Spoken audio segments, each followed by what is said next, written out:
What's up, good people? Welcome back to another episode of Undrafted Views. We're here. We talk sports from the sidelines, and today we're going to discuss the NBA award finalists. Let's get into it. All right, so let's start with the NBA Most Valuable Player Award. Oh, I'm telling you. All right, so we got Jokic, Joel Embiid, and Giannis Antetokounmpo.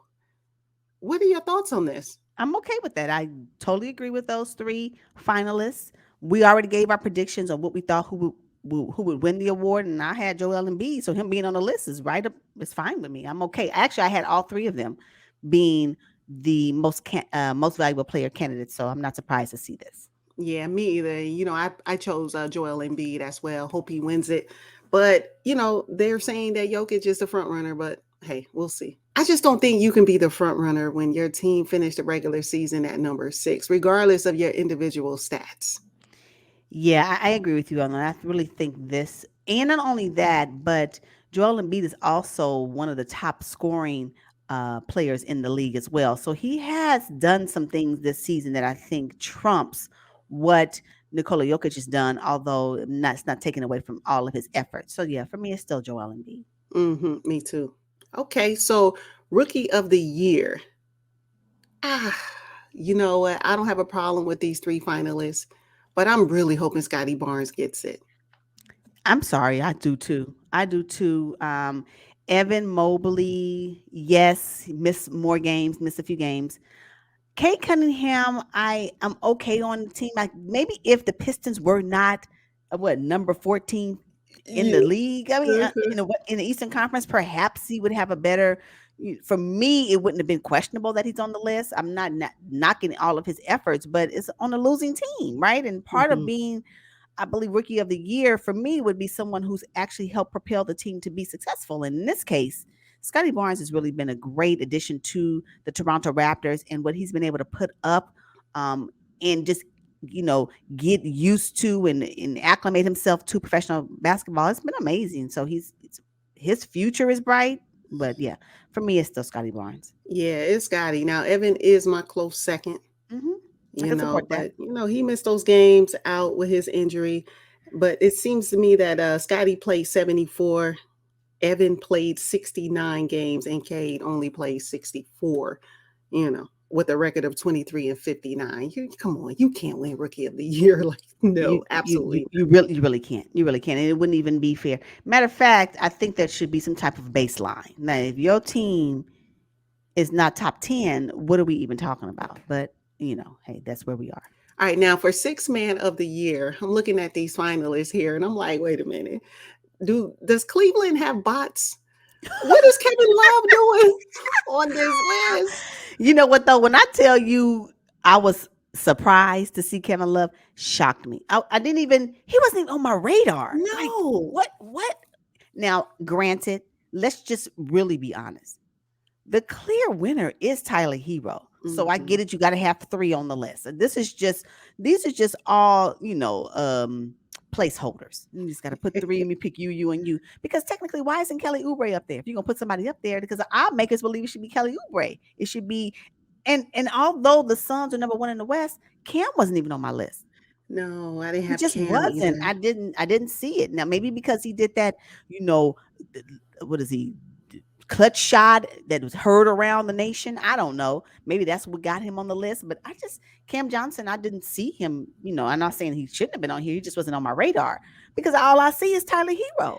Yeah, That's yeah. it. Tyler Hero playing 32 minutes a game, starter minutes, averaging 20 points, 5 rebounds, and 4 assists. It's not even close. Not even close. That's what I'm saying. These other two players on here, congratulations on being nominated, but you're not going to win this award. It is going to go to Tyler Hero. I mean, if you think about Tyler Hero, the way he has carried the Heat the first part of this season, how he has absorbed points from Duncan Robinson, who didn't even do his part. I can go on and on about Tyler Hero. So no, Tyler Hero is the clear winner in this particular award. Absolutely, hands down. So let's move to the defensive player of the year.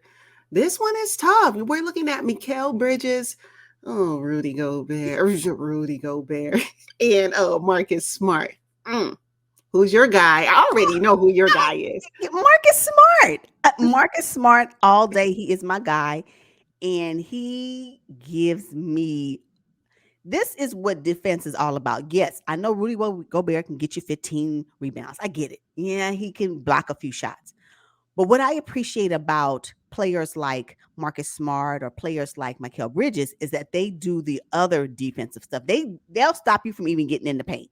See, Rudy Gobert shows up when you in the paint. But these other players, and is Rudy Gobert gonna give his body up for the play? No, he's No, not. No, he's not. no. No, he's not gonna do that. But Mm-mm. Marcus Smart will. And not only that, Marcus Smart's vision. He reminds me a lot of he reminds me of Draymond Green. He is like the Draymond Green of the Boston Celtics, right? Two different players. But what I appreciate about Marcus Smart's expanded repertoire and what he can do, he can shoot the three. He can give you some Mhm. shots. You know, he can do a two and whatever. But his defensive prowess is unmatched. And for me, he is my defensive player of the year. And I said it Yeah, before. So check the yeah, video. absolutely. I'm looking at Mikal Bridges. I'm not mad at him either. Long and lengthy, gets in the passing Right. lanes, but he does not impact the game the way that Marcus Smart does. Not at all. Not at Yeah, all. Marcus Smart. Oh man, he's on the team number one defense in the league. He's a top five guard in steals. He does all the intangibles, right? He's in the right place at the right time. Players are probably scared to go up against him. He is the he's got to win the award. Has to win the if they give it to anybody other than Marcus Smart, it's rigged. I'm sorry. He Yeah, I is the one know. that earned it this season. He's Mhm. earned it this season and he better win. Y'all hear me? Marcus Smart. All right, cool. So let's move into the most improved player. Now, this one is tough. Darius Garland, he's propelled the Cleveland Cavaliers. I mean, they weren't that good last season. He's played without Colin Sexton and then Ja Morant. Oh my goodness. I mean, what can I say about Ja Morant? And then DeJounte Murray. I think all three of these guys are deserving. I think so too. I don't have any problem with this list at all. None at all. Mm-mm. Hmm. But I'm hoping Ja gets it, because I wish he was a finalist for MVP, but he's not. So he has to win most improved player. He Yeah. has to. Although I'm not mad at this list, there can be an argument that I can support regarding Jordan Poole.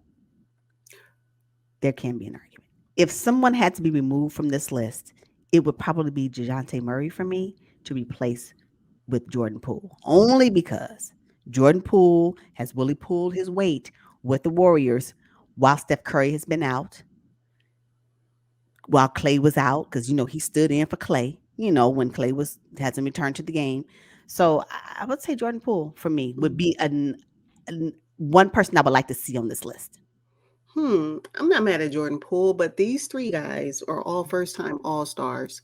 The only person that was voted in as a starter of this list was Jean Morant. Hmm. Darius was voted in, and then DeJounte Murray, he was just kind of the replacement for Draymond Green. Now, hey, he's still an All Star. I'm not Yeah. taking that away Oh, from yeah, him, yeah, yeah, yeah. but it's Jean Morant for me. Yeah, still John Moran for me as well. What I'm saying is that I can see if there is an argument that someone may say, well, why isn't Jordan Poole on this list?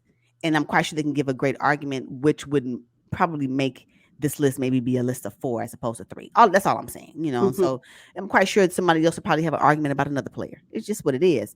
But I still believe John Morant will come out of this particular award the winner. Yeah, so just something to think about because Jordan Poole has been balling. So let's He not forget has. that. He has. All right. So now for this award, this award is going to make me mad. I'm telling you right now, if Monty Williams does not win this award, I don't want to be upset. I'm just not going to watch NBA basketball anymore. Oh, stop it. However, I have Monty Williams as well. I think he is the clear cut favorite for this particular award and he should win it. Yes. However, Eric Spoelstra, is it because the Heat is number one in the East? I just didn't Mhm. see it. I didn't see it. I didn't see it. If anybody's going to be coach of the year that needs to be replaced, that can replace Eric Spoelstra, I'm going to have to give it to Coach Udoka. Oh, okay. I'm going to have to. We're not talking about a team that has come from the trenches during the season, like 360 degrees below 500 for the first part of the season, and now second seed in the East at the last part of the season after January. Like what? Uh, He did that because I didn't think he was the right fit initially I was okay with it, and then after they kept losing, I was like, maybe he's not the right fit. I was one Brad to come back real quick, just kind of step in and be an interim coach again or something like that. But yeah, I wouldn't be. I would replace Eric Spoelstra with Coach Udoka. Yeah. I would actually replace Eric Spoelstra with Chris Finch, because the Timberwolves were 13th last season, and here they are, 7th place in the Western Conference. Really playing good basketball. And it's all because of what Chris Finch has been able to do. And of course, the addition, Pat Beverly and those guys. Well, I'm telling you, Eric Spoelstra, he's just been good for so long that I think we're just kind of handing him the award as a finalist. Yeah, no, and I'm not cool with that. No, I can support Coach Finch as well. Yes, which leads me to say, I don't know why Eric Spoelstra's on this list. I don't get it. I don't get it. So give me the criteria. What Coach of the Year is it? Is it you get a vote? You're on the list because your team is number one in the conference, and that's it. If that's what it is, then he should be on here. But I think there's other coaches that have really shown their coaching abilities this season, and Eric Spoelstra just did it by default, I think. Yeah, that's what I'm saying too. Now, Monty, this is his second year winning the Coaches Association Award. It's only right that finally he wins the NBA Coach of the Year award. I'm telling you, I'm going to be so upset if he does not win this year. You don't want Taylor Jenkins to win it? I like Taylor. I think that's great, but no, it's Monty Williams' turn. Think about it. I can see an argument for Taylor because John Moran, his star player, was out and they were able to still win. So I'm supporting Monty Williams, but I'm just saying I can see where someone would use that as their baseline to make sure that he's the winner. So it's just. Well, John Moran being out, does that really have everything to do about Coach Jenkins, or is that just that the team is just talented from top to bottom? I would say both. Mm-hmm. And I say both because we said coach when it came to the Lakers, and I'm gonna leave it there. Okay, all right, you guys, we're going to wrap up this episode on our NBA Awards finalists and our feedback. Make sure you drop down in the comments and let us know what you think about this. And we will see you guys on the next one. But until then, peace. Peace out.